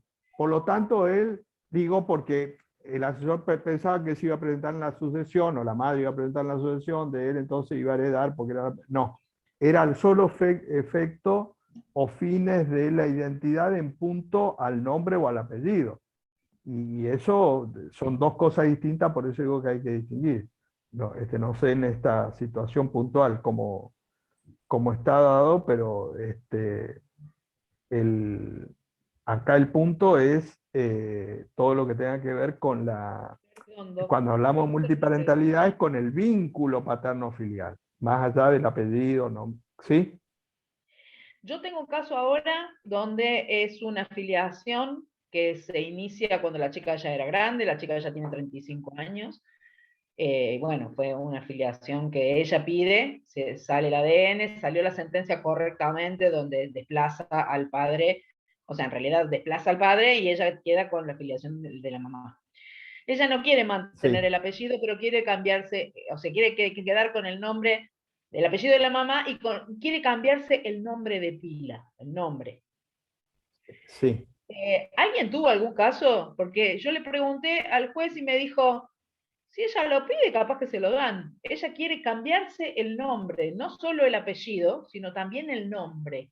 El nombre, sí. Claro, tiene un nombre que nunca le gustó y que no se siente identificada, me dijo ella. Ya tiene 35 años, no es una niña. Pero dice, yo Sí. nunca me sentí identificada con el nombre y el apellido me la banco porque en realidad no es mi papá, no lo necesito, no lo quiero. Pero no quiero mantenerle el Sí. nombre. ¿Alguien tuvo alguna vez un caso para fundamentarlo? Porque o sea, la sentencia salió así y ella me plantea esto ahora. Entonces digo, bueno, lo podemos plantear, pero encarándolo desde ese lugar, se me ocurre, desde el lado de que el nombre es de ella personal y si ella no se siente identificada, habría que ver si el juez se lo autoriza, ya que va a cambiar el apellido. Sí, en realidad fue más fácil, o es más fácil en la jurisprudencia cambiar el apellido que el nombre, porque en principio se mantiene el criterio de la inmutabilidad del nombre. Lo que pasa es que ella cambiaría Y, todo, porque al y mantener el además la apellido. ley sigue hablando de causas graves, claro. Pero bueno, se puede intentar, obviamente. Y el tema es que la dificultad va a ser mayor para modificar el nombre, mayor que la del apellido, digo. Es más posible cambiar el apellido y no el nombre en ese sentido.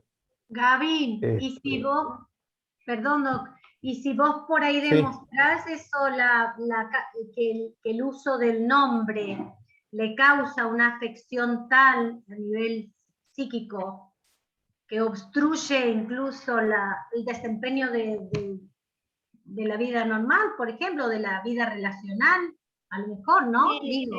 sí, lo que estaba pensando es que así como al pasar ella me comenta que los nombres otros fueron elegidos, o sea, los nombres fueron elegidos son relacionados con la familia, pero no la familia que ahora, en realidad ella quedó con el apellido de la madre, pero se siente mejor con el del padre, pero mantiene una relación con el padre maravillosa, pero no tiene el apellido y no es la hija, pero tienen una relación muy buena, y los nombres que le claro. puso la madre, y eso es lo que ella se quiere sacar. Porque se ve que ha quedado resentida la relación con la madre. Entonces se me ocurre, quizá por el lado ese de la lesión, o de que ella lo que me dijo fue, yo no me siento identificada con este nombre, nunca me sentí identificada. Entonces ahora sí puedo, y si me voy a cambiar el apellido, podría. Bueno, yo digo, el no ya lo tenemos, o sea, en el mejor de los casos. El no ya está. Podría basarlo así, en que le genera. De hecho, ella se reconoce y toda su vida Sí, ella se llama Elizabeth y se llama Liz. Y aparte tiene un nombre larguísimo, tiene como 4 nombres. Y siempre se llamó Liz y ahora quisiera llamarse Liz. Entonces, Digo, bueno, lo podríamos intentar por ahí, por el lado de que Sí, ella no sí. que le provoca un daño, alguna cosa así. Una cosa nueva. Sí, sí, eso se puede, exacto, se puede intentar porque también el código mantiene eso con respecto al nombre, eh, el código sigue manteniéndose con respecto al nombre de pila, ¿no? Claro. El nombre sigue manteniendo el criterio de la inmutabilidad, que ahí, ¿cómo se llama? A partir del artículo 62, cuando habla el tema del nombre, y que no se ha avanzado en un proyecto. Yo recuerdo alguna vez me habían consultado de el 2011, antes de la elaboración del código, en un proyecto que se estaba trabajando en base a la identidad, del cambio de nombre, justamente cuando estaba por salir la ley de identidad de género también, por el tema de que el nombre deje de ser inmutable y pase a constituir una identidad. Este ejemplo que vos decís, toda la vida me llamé Liz, me decían Liz, es Liz. Porque el criterio de la ley del nombre vieja y que sigue en el nuevo código es el principio general es la inmutabilidad y la excepción es el cambio de nombre. Entonces lo que la ley ha agregado son casos de cambio de nombre en el 69, cuando dice el cambio del prenombre solo puede proceder si existen justos motivos. Ahí está el tema. Lo que se agregó en los incisos es algunos otros casos que no estaban antes contemplados, la raigambre cultural, étnica, religiosa, pero en un marco de excepción. Yo creo que el perfil debe ser distinto porque debe estar basado en la identidad. Y la identidad de autopercepción, como dice la ley de identidad de género. O sea, no la identidad en cuanto al nombre que formalmente estaba en mi libreta o en mi acta de nacimiento, porque esa sería una parte también de la identidad. Me dicen, no, vos hace 15 años tenés este nombre. Entonces ya hace la identidad registral. Avanzar en el derecho, en el nombre, el derecho a la identidad autopercibida, no registral. Pero la lógica sigue siendo, en punto al artículo 69, la identidad registral. Por eso que el cambio de nombre es por justo motivo, que tiene que ser por eso. No porque yo me llamaron siempre Liz y me sentí Liz. Que ahí donde me parece hay que avanzar en ese sentido legislativamente. Inciso C de... Sí, perdón, Doc, el inciso C del artículo, perdón, del 69, dice que se puede cambiar el prenombre también cuando hay afectación de la personalidad de la persona interesada. Siempre se encuentra acreditada. Pero es judicial, sí. Y es judicial y a interpretación del juez, porque hay casos que se denegaron y otros que se resolvieron. Es decir, esto es como antes de la identidad de género. Antes de la ley de identidad de género yo me podía cambiar de género. Hay casos judiciales, pero a decisión judicial. Que yo le tengo que dar las razones o las causas. Así está puesto en el C. O sea, yo tengo que acreditar que ha habido una afectación a la personalidad de la persona interesada. Claro. Siempre sí, creo que va por el lado del autopercibido. No sé, quizá podría ir por el A, el seudónimo cuando hubiese adquirido notoriedad. También porque podría ser. Se llama Elizabeth y ella dice que quiere cambiarse a Liz. Sí, puede ser por ahí. Sí. Entonces quizás claro, podría... pero vos tenés que hacerle... ahí lo que hay que hacer hincapié es en el nombre como autopercepción que no está en la ley del nombre. Doctor, ahí se va a ver sabe más... Perdón, Sí. yo hice muchas sumarias de información, me acuerdo en el 2001, cuando, bueno, después de la crisis del 2001, mucha gente se Sí. iba, como está pasando ahora, con el tema de salir del país, buscar ciudadanías en otros países, y nos encontramos con estas partidas hechas, bueno, de cualquier manera en los registros civiles viejos, y recuerdo que el juez de Carlos Paz, el doctor Olcese, pasa que si no hablamos de esto, yo ya ni lo registraba, lo tenía archivado en el disco duro ya. En un momento hay una mujer, una de estas de las que tuve que rectificar partidas que se inician por una sumaria de información, donde decían, la señora nace como dicen las chicas, Elizabeth. Pero resulta que a medida que ella va creciendo y va teniendo sus hijos, salvo cuando se casa, que se respeta su nombre, luego el marido que iba a denunciar que había sido papá, decía que la madre era Liz tanto, Liz, o sea, todas ellas la conocían como Liz, le hacían poner Liz, y algo, una mención, estoy hablando del año 2003, 2004, nada de código, y el juez en ese momento habló justamente de esto, de que él debía declarar que esa persona ¿Cómo era el juez? Olcese era. ¿Puede ser que Olcese haya escrito algo del derecho al nombre? Puede ser él o puede ser el padre de él, cualquiera de los dos. Pero ya en esa me suena un Olcese. Sí. época lo mencionaba. Sí, puede ser en base a eso. Sí. ¿Puede ser? Sí. Puede ser, sí. Quizá lo encaje por ahí. Puede ser. Sí. Él hacía esta mención, dice, yo no debo hacer primar lo que dice un papel en el sentido de que no sea la misma persona, cuando en realidad me están demostrando que esta persona se percibía, no era la palabra que usó, como Liz, supongamos, entonces yo tengo que reconocer que sí es la misma persona la que nacía como Elizabeth, que después se decía a sí misma Liz, es la misma. Claro, está bien, sí. Sí, perfecto. Por ahí. Sí.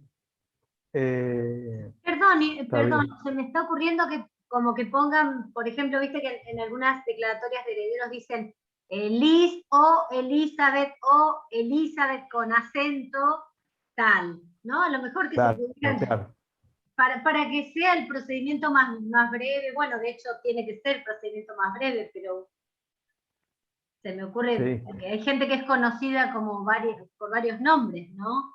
Claro, sí. Sobre todo en los pueblos ahí. Encima esta mujer tiene 5 nombres. Claro. O sea, ya que está, si me van a sacar el apellido, dice que me saquen todos los nombres de estos que son horribles, que vienen de mi tía, que vienen de mi tía, de mi abuela, de no sé, que no los quiero, nunca los quise, nunca los usé, de hecho. Así que pensaba así, algo así como lo que dice Vero, que vamos a ver si Vengaro el fin de semana me voy a entretener con este tema. Está bien. Después Sí. Bueno, seguimos la clase que viene. La otra clase, pues la clase que viene van a ver violencia familiar con el doctor Magaña, y la otra, dentro de 15 días, seguimos con esto de filiación. Ahora yo le envío al grupo esos 2 fallos de adopción y por naturaleza, y esa parte de la resolución administrativa, fíjense ahí en la parte del libro mío de familia, ahí yo cito esa disposición y algunos fundamentos, porque no lo tengo digitalizado a la disposición esa. Pero esos 2 fallos le mando ahora en el grupo, esto de La Plata y de adopción de Córdoba. Les cuento que también tengo para la semana que viene, calculo, he pedido la inconvencionalidad, anticonvencionalidad del 611 para pedir una adopción para una familia. Así que vamos a ver qué pasa. Después contá cómo te fue. Sí. Estamos peleando así con el Senado. Sí, porque hay varios casos de declaración administrativo y de lo judicial. Así que vamos a ver, viene de pelea. Bueno, sí. No sé si saldré en los diarios policiales. En alguno de los 2 diarios saldré. No sé si policiales o los otros. Puede que los policiales también. Así que bueno, de vuelta había corpus, chicos, por favor. Claro. No hay problema. Bueno. Bueno, listo. Bueno, buen fin de quedamos semana. Entonces, seguimos el viernes. Buen fin de semana. Buen fin de semana Gracias. para Hasta todos. luego. Hasta luego. Igualmente para todos. Gracias, gracias. Chao. Chao, chao, hasta luego. Hasta luego.